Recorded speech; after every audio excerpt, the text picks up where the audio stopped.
Saya yakin teman-teman pernah menghadapi orang yang toxic people.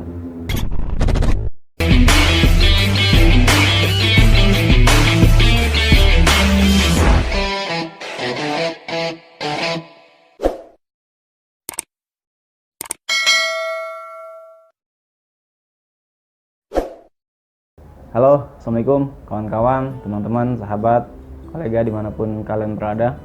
Saya selalu berharap semoga kalian baik-baik saja, terutama di musim pandemi yang sudah 1 tahun ini berlalu kurang lebih. Saya berharap ya teman-teman tidak terkena ya, walaupun sudah terkena semoga cepat repairnya, cepat sembuh kembali dan menjalani aktivitasnya seperti biasa. Nah, pada video kali ini saya ingin bicara apa adanya tanpa ada rekayasa ataupun dengan nada-nada suara seperti saya bicara sebelumnya. Di video-video sebelumnya kan ada nada-nada khas seperti itu ya. Dan saya rasa itu agak membuat saya kurang bebas sih sebenarnya. Itu nanti kita bahas di video-video selanjutnya ya. Tentang apakah dengan adanya tekstual terus ada nada bicara yang diatur sedemikian rupa dengan musik itu gimana sih rasanya gitu ya, apakah ada rasa puas dari si aktor yang berbicara. Nanti kita bahas itu pada video kali ini.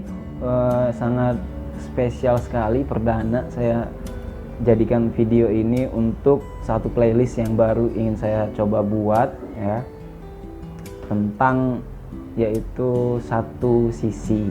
Jadi saya ingin mencoba untuk membuat satu framing kita, bahwasanya kita tuh punya pandangan juga loh dengan apa yang terjadi di belahan dunia ini seperti itu. Di Indonesia ini kita juga punya pandangan seperti itu. Nggak melulu kita berpatokan dengan orang-orang selebgram atau dengan artis YouTuber atau orang yang sudah terkenal, sehingga kita kayak dibelenggu untuk nggak usah berpendapat deh, kamu kan bukan di bidangnya seperti itu. Tapi saya rasa ketika kita punya landasan yang kuat, kita punya dasar yang bisa ditampilkan, dan kita punya riset yang mendalam tentang suatu masalah, tidak jadi masalah untuk kita berpendapat. Nah, kali ini saya ingin coba mengangkat rubrik itu, playlistnya, yaitu berjudul Satu Sisi. Nah, pada episode yang pertama ini saya ingin mengangkat satu judul yang saya rasa teman-teman sering sekali lah mendengar dua kata ini ya, yaitu tentang toxic people. Saya yakin teman-teman pernah menghadapi orang yang toxic people, ataupun Anda sendiri yang merasa sebenarnya Anda itu toxic people seperti itu kan. Ya, kita coba berangkat dari pengertiannya dulu ya teman-teman, biar agak runut sedikit. Jadi kalau kita bicara tentang toksik kan berasal dari bahasa Inggris seperti itu, yang berarti beracun seperti itu ya.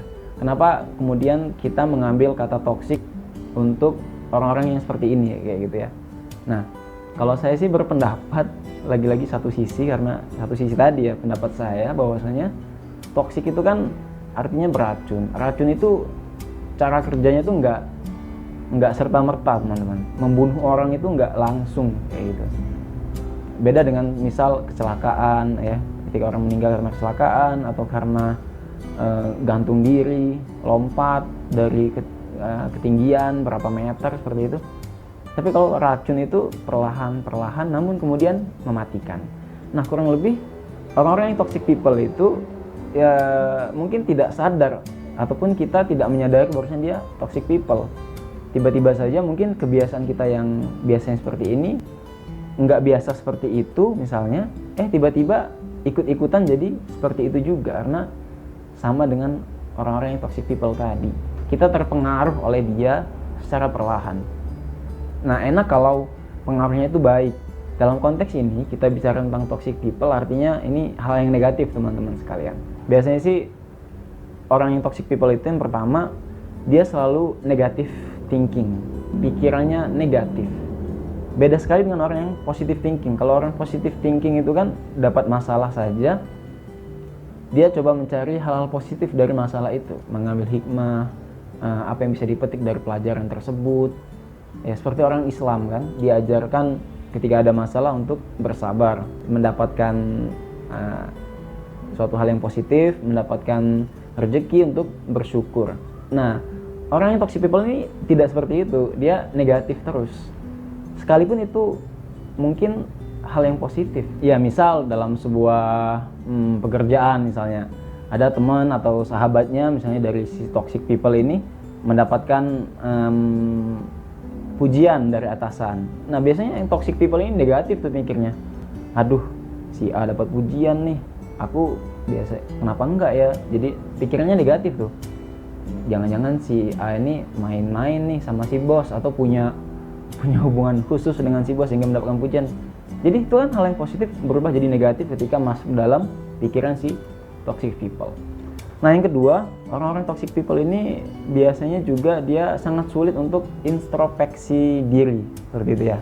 Sangat sulit untuk mencoba mengevaluasi itu mulai dari dirinya sendiri dulu sebelum kepada orang lain.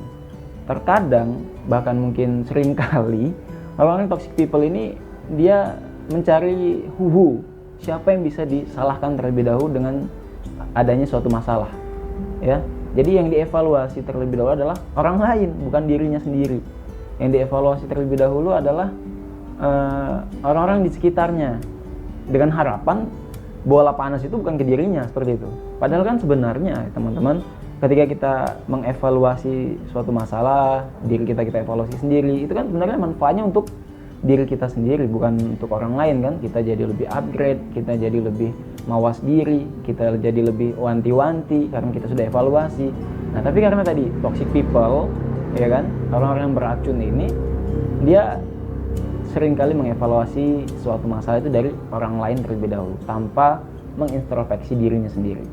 Ketiga, biasanya orang-orang yang toxic people ini adalah orang-orang yang juga suka memberikan pendapat tanpa diminta. Maksudnya seperti ini. Jadi misalnya teman-teman sedang berdialog, diskusi sama seorang yang toxic people. Teman-teman menceritakan apa yang jadi masalah teman-teman, apa yang menjadi keluh kesah teman-teman, dengan harapan mungkin si fulan ini atau si fulana ini bisa mendengarkan apa yang dan bisa merasakan apa yang kita rasakan. Nah, jangan harapkan seperti itu dalam hubungan kita, diskusi kita dengan toxic people. Orang yang toxic people itu akan memberikan pendapat based on dirinya sendiri, seperti itu, tanpa dia merasakan apa yang teman-teman rasakan. Misal teman-teman lagi sedih nih, misalnya lagi ada masalah sama keluarga misalnya, terus teman-teman menceritakan. Nah, dia tidak akan berpatokan ataupun coba merasakan apa yang teman rasakan. Dia hanya mematok dirinya. Oh, kalau saya kayak gini loh, sama ibu sama ayah tuh biasa aja sih, kami happy-happy aja, tidak seperti kamu yang mungkin kok banyak masalahnya sekali sih, seperti itu. Dia tidak mau mencoba merasakan apa yang teman rasakan. That is toxic people. Keempat, biasanya seringkali toxic people ini juga orang yang pengeluh sejati. Nah, ini teman-teman yang punya teman yang sering mengeluh, ataupun mungkin teman sendiri yang suka mengeluh, jangan-jangan teman-teman adalah orang yang toxic people. Jadi tidak pandai bersyukur lah dalam bahasa kita.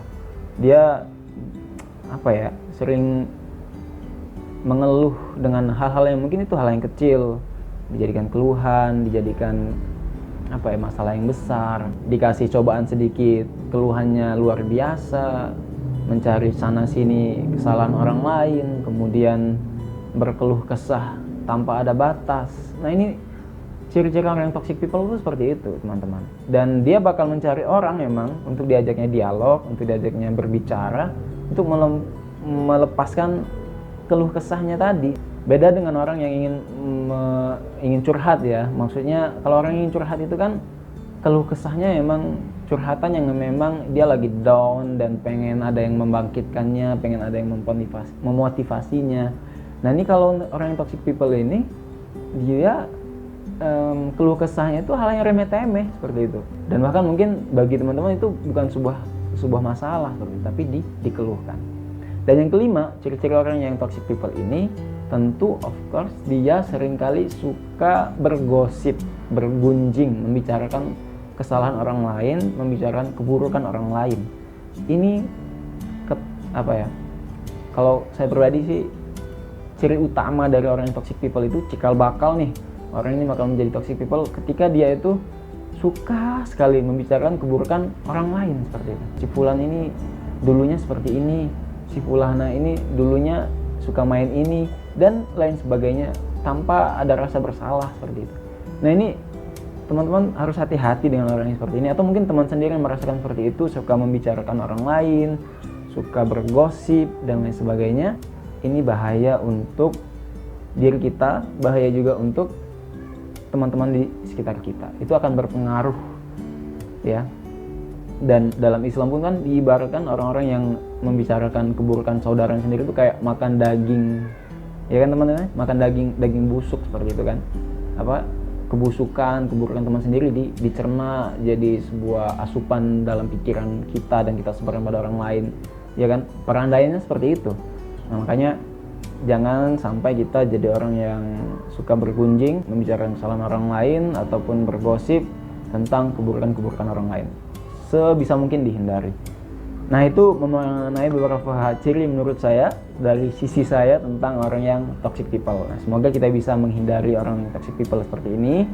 Maksudnya menghindari dari hal yang negatifnya, tapi tetap kita cari hal yang positif yang bisa kita, kalau bisa kita nih yang memberikan hal positif kepada dia sehingga dia tidak bisa jadi toxic people lagi.